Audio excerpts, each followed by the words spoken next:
Hello mga J-viewers, welcome back to my channel. Tuturo ko naman ngayon ay ang pagbuo ng switch mode power supply. Siyempre medyo may kahabaan ng video ito kaya sa part 1 muna tayo. Ito ay tinatawag na hot capacitor. Ano ba ang bumubuo sa hot capacitor? Ano ba ang mga piyesang nakapalibot dito?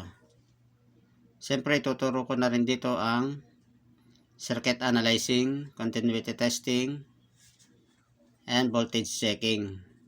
Kaya sa mga newbie, panoorin niyo ang video ito mula simula hanggang katapusan. At sigurado ko namang may matututunan kayo at kapupulutan ng tamang pagsukat ng voltahe at pag-circuit analyze. Dahil ang good technician is a good analyzer. Okay, umpisahan natin sa kanyang mga pyesa. Siyempre dahil para sa mga newbie ito, kaya i-demo muna natin ang kanyang mga pyesa. Ano ba ang bumubuo sa hot capacitor? Siyempre, mayroon tayong line cord. Ito ang line cord AC. Then mayroon tayong switch. Yan, katulad niyan, switch.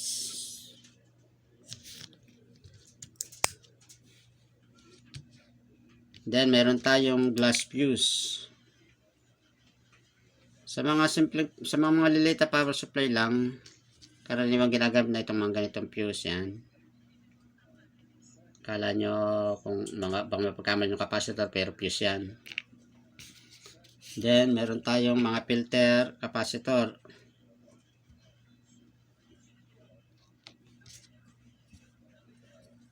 Then inductor coil, used for filtering AC. At meron din tayong thermistor, NTC, and varistor. Meron din tayong maliliit na mylar, nagpipilter din siya sa AC. Minsan nakapalibot to sa rectifier diode.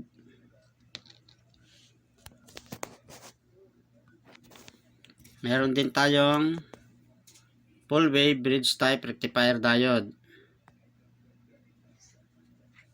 Yan.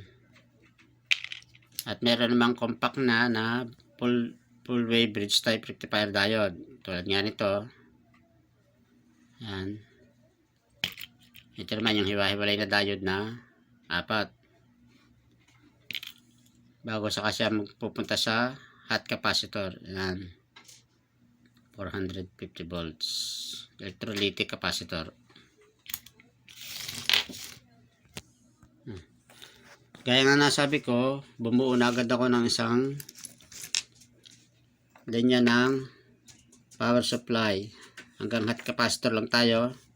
Siyempre bumuo tayo ng line cord, dumaan siya ng switch. Pagkatapos ng switch, pumunta siya ng glass fuse. Then meron siyang varistor. Na itong varistor naman, pagka tumaas ang current o high voltage, sumobra ang voltage sa pumasok, pumuputok itong varistor, nagsusorted, kaya puputok agad ang fuse, hindi naaabot ang supply papuntang hot capacitor. Then meron tayong mga filter capacitor. Yan. Tapos dadaan siya ng inductor coil. Then meron pa rin siyang filter na porcelain resistor. Mababa lang ang ohms niyan. Yan, 0.22 ohms. Minsan 2.2 ohms. Then saka siya papasok ng bridge type rectifier diode. At DC na nga siya paglabas. Yan, andyan ang kanyang electrolytic capacitor na 400 volts o 450 volts. Kumpara naman dito sa isa, medyo magkaiba sila pero isang kanilang circuit yung design. Nagkaiba lang sila dito sa, gaya nga nito meron siyang switch, pumunta ng fuse, tapos meron din siyang varistor, then filter capacitor, tapos inductor coil. Tapos dumaan naman siya ng thermistor. Pagkatapos ng thermistor, diretso na siya sa full wave bridge type rectifier diode. Ito naman yung apat na diode na hiwa-hiwalay. Kumpara dito sa kabila na isang compact na ang diode bridge type. O yan. Pagkatapos ng bridge type, saka pa siya magiging DC, punta na nga siya dito sa electrolytic capacitor na 400 volts. Sukatan natin siya ng tester. Continuity testing tayo. Ipinakita ko lang sa inyo ang design na ito dahil halos lahat ng power supply, switch mode power supply ay ganito. Naiba lang siya sa mga filtering pero lagi siyang naka-series hanggang bridge type. Kagaya nga nito sa television, CRT. Ito nga, meron ako ditong board ng CRT TV. Yan, kaya nga nito, power cord. Pumunta siya ng fuse. Then, pagkatapos ng fuse, meron siyang varistor. Pagkatapos ng varistor, punta siya dito sa filtering. Nakaparallel yan sa line 1, line 2. Itong varistor, tsaka itong mga filter. Ito namang inductor coil, nakaseries. Magkahiwalay naman siya, nakaseries sa line 1, line 2. Then, meron siyang thermistor. Tapos punta siya sa bridge type diode. Saka pa lang sa magiging DC. Diretso ng 400 volts na 220 microfarad.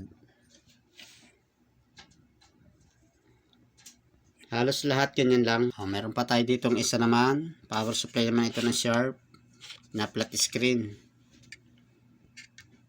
Gaya nito. Ito ang outlet ng power cord AC. Pupunta siya ng fuse. Ito naman mga ganitong mga mylar capacitor. Naka-ground lang yan. Naka-filter sa line. Pumunta ng fuse, tapos magdadaan ng varistor, line 1, line 2. Pagkatapos, ito, thermistor to, thermistor. Varistor. Ayan, varistor nga. Meron siyang filter capacitor, tapos inductor coil. Filter capacitor pa ulit. Tapos inductor coil ulit. Tapos saka sa diretso dito sa bridge type. Yun. Pagkatapos ng bridge type, diretso naman siya capacitor. DC na siya paglabas ng bridge type. Ganyan lang lahat. Ito naman power supply ng DVD. Dito ang line 1, line 2 ng cord. Tapos switch. Dadaan ng fuse. Ito kanyang fuse. Ito, simple lang ang design ito eh. Tapos meron siyang filter capacitor. Tapos inductor coil. Then, diretso na siya ng apat na diode. Full wave bridge type. Saka pa lang siya magiging DC. Pagkalampas ng diode, punta na ng hot capacitor. Yan nga. 400 volts. 22 microfarad. Siyempre power supply lang ito ng DVD. Okay, continue to test.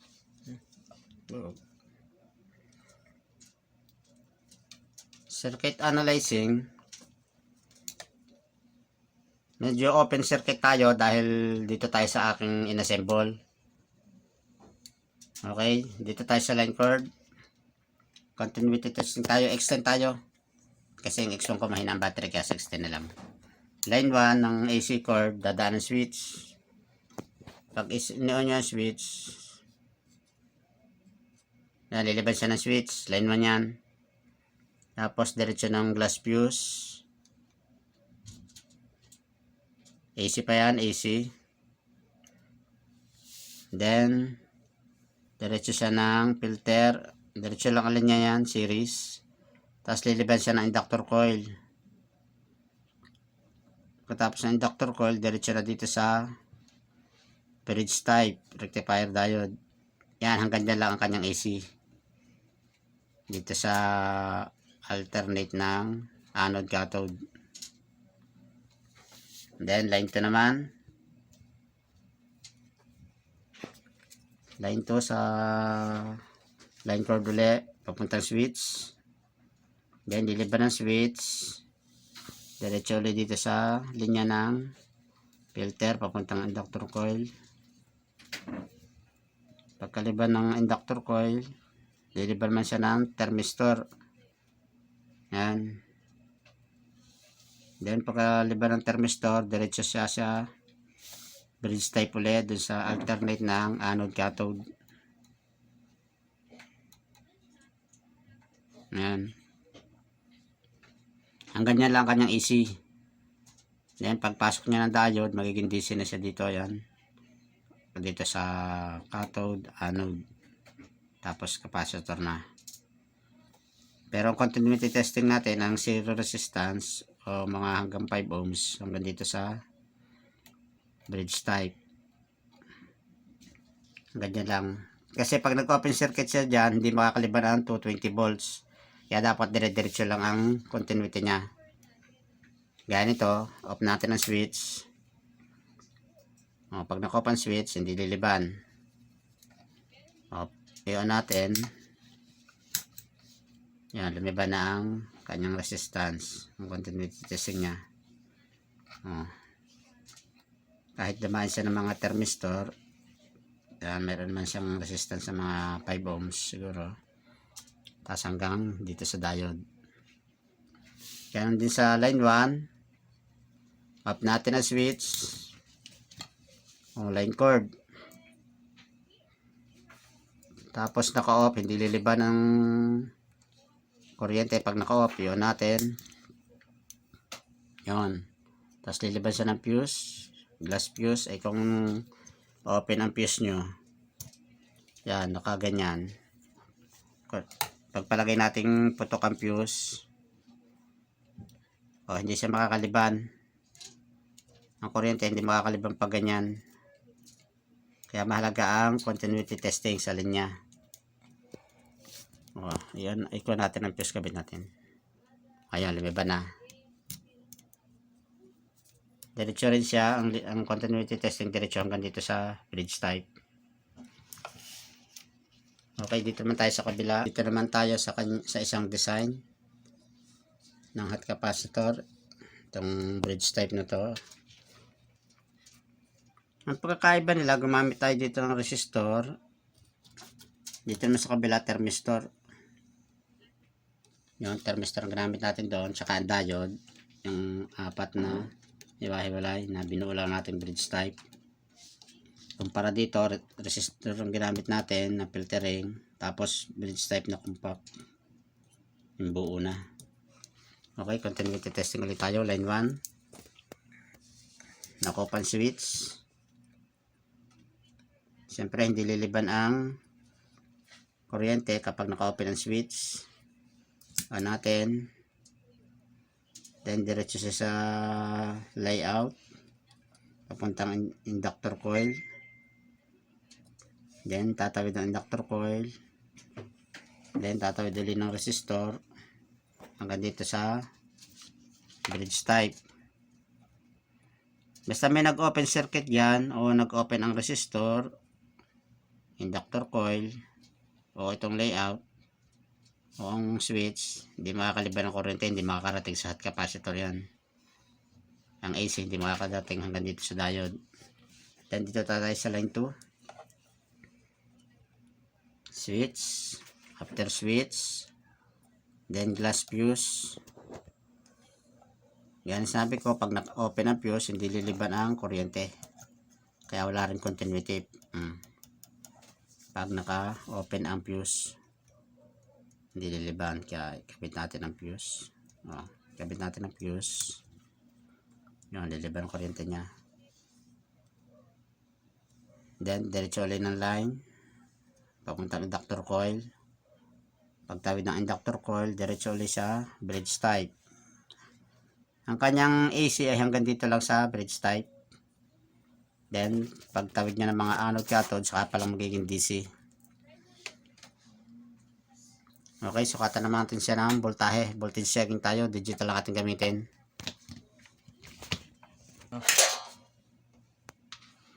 Okay, sukatan natin siya ng voltahe. Dahil open circuit tayo, masyadong delikado, kaya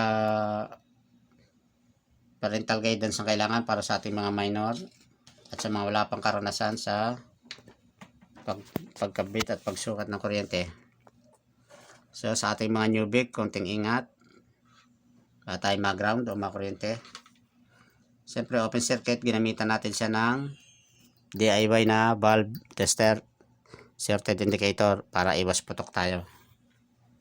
Okay, umpisahan natin. Siyempre sa AC muna tayo.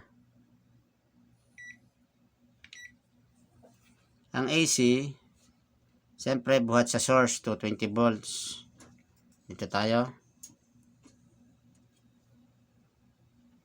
Yan, 220 volts, 242.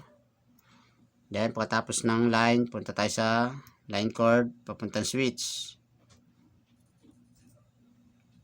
Yan, 242. Then, after switch, dapat liliban pa rin ang, pag naka-on na ang switch, liliban dapat ang 220 volts na yun.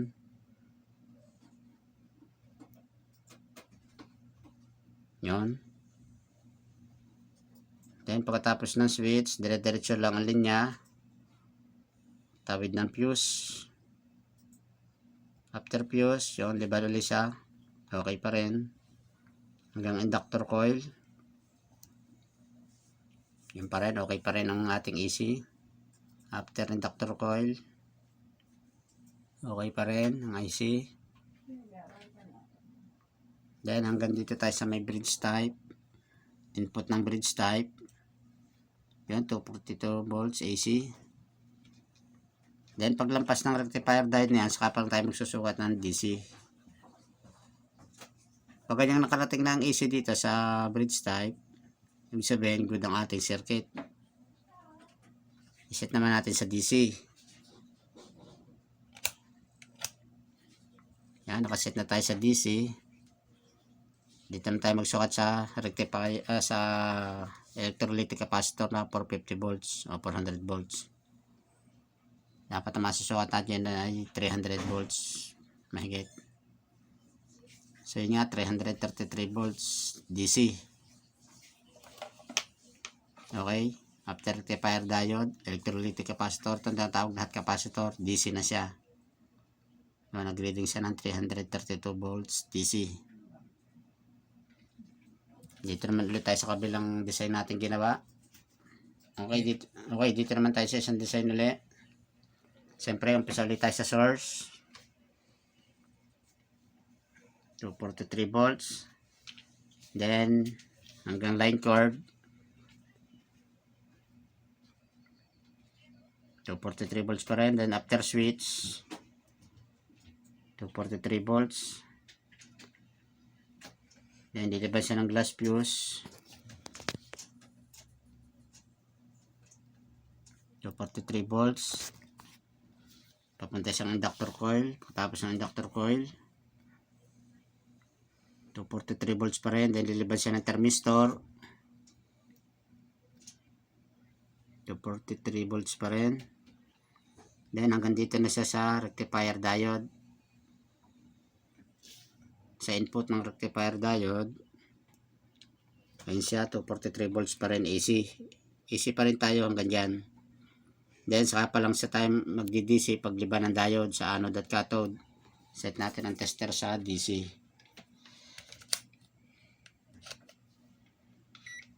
Yan, DC tayo ngayon after rectifier diode. Positive anode, negative cathode. Ayun siya, 333 volts.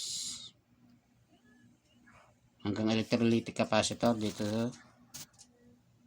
Yun, 333 volts. DC na yan.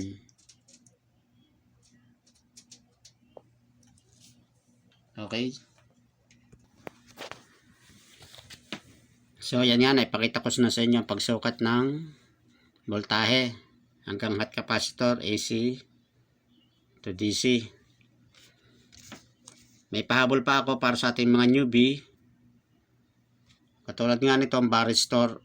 Ito ay nakaparallel sa line 1 at line 2 ng AC. Ang continuity testing nito, kahit iset nyo ang tester sa 100K, ito ay no continuity. Dapat talaga hindi siya papalo. No continuity. Dahil ang ibang mga technician, yung mga newbie, minsan pumupunta pa sa akin, nagtatanong, naghanap sila ng pyesa at sabi ito daw ang sira. Hindi daw pumapalo sa tester. Para sa ating kaalaman, ang varistor, itong varistor ay hindi talaga pumapalo sa tester. No continuity talaga siya dahil siya ay protector ng pagka tumaas ang kuryente, mag-short siya at bibigay agad ang fuse para hindi na makatuloy ang kuryente, ang mataas na daloy ng kuryente sa switch mode power supply sa unit. Kaya ang varistor ay napakalaga rin. Sadyang hindi ito pumapalo sa tester. Kaya huwag kayo malilito sa varistor at thermistor. Halos magkahawig sila. Makikita man ninyo sa symbol, ang symbol ng varistor. Yan, nadyan nga. Sa taas. At ito naman ang thermistor. Ang thermistor ay NTC at PTC. Gaya nga ng ginamit natin ito, malimit gamitin ay NTC, Negative Temperature Control. Ito ay may resistance. Katulad nga ito, nakalagay 3D 15. Pag sinukat natin ito sa tester ay mga 4 ohms ang kanyang resistance. Mapalo ito sa tester, continuity testing. Ang resistance niya ay mga 4 ohms. 3 ohms to 4 ohms. Kaya pag ito ay nag-open, hindi makakaliban ang AC current. At itong NTC nga pala, pagka tumaas ang temperature ng current, bumababa naman ang resistance nito. Yan ang thermistor. Then ito naman mga Mylar capacitor. Pumapalo man to sa tester, konting-konti lang. Pitik lang sa tester sa 100K. Pero meron naman ganito na talagang hindi rin mahagip ng 100K. Ayaw pumalo. Pero ang iba naman papalo, depende sa value. Pagpalo, pipitik lang ng konti, babalik agad. Yan ang, huwag kayong malilito sa tatlong ito. Kaya ito mga ganito. Nakita mo patin nyo sa symbol sa board. Ibang symbol ng mga gantong ceramic o Mylar capacitor. Para sa thermistor at varistor. Okay, sana mga JJ viewers may natutunan ulit kayo. Isa namang video na kapakipakinabang. Inyong panoorin lang mula simula hanggang katapusan para maunawaan nyo ang video na to. Ito ay part 1 lang ng ating power supply. Susunod naman natin ang kanyang switch mode. Pero ang gagamitin na natin ay mga 4 wire. Kakabit natin siya sa high frequency transformer. Okay. Para sa mga hindi pa nakakapag-subscribe, subscribe kayo. Like, share, and comment. At pakihit na rin ang bell button para lagi kayong updated sa mga upcoming videos ko. Thank you.